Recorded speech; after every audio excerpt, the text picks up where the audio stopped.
working on adding gauges. Add this fuse box.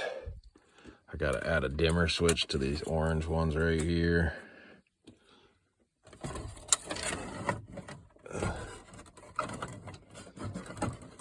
Let's see.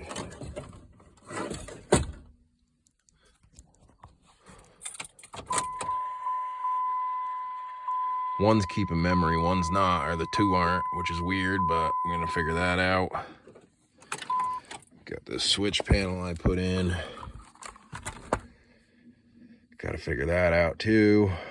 And I was trying to get this dimmer to work for the pod gauges, but it looks like I gotta buy another one. I don't know if I fried it by doing the wires wrong or what, but that's on the to-do list. Finishing the gauge install. Figuring out how to dim those down so nighttime they're not so bright.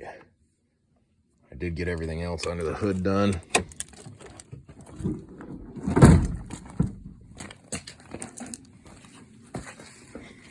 Got that spider on there.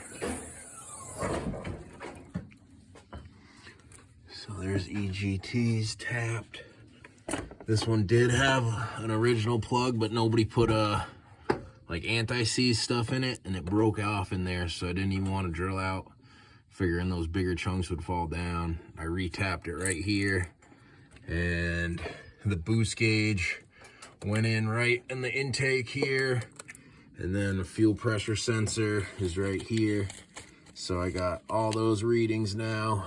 I just got to tidy up the wires and zip tie everything. I haven't got to that yet. This is just mock up, but everything under the hood's done. And then I got the wire tapped in here. So that's just going to the radio or the gauge pod, one of the two. It's going to a key on source so that it's not on all the time. But the only thing, like I said, I couldn't understand is why that one gauge is remembering things, which I'll have to look into that. That bottom gauge is remembering what color it is, whereas those other ones aren't. But none of them have constant 12-volt power, which makes no sense. It's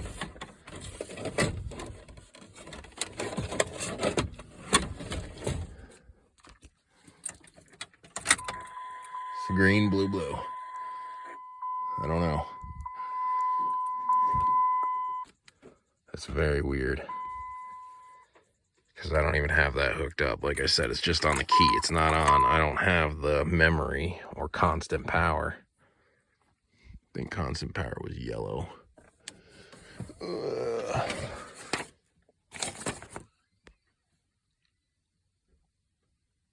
Yeah, yellow, consistent.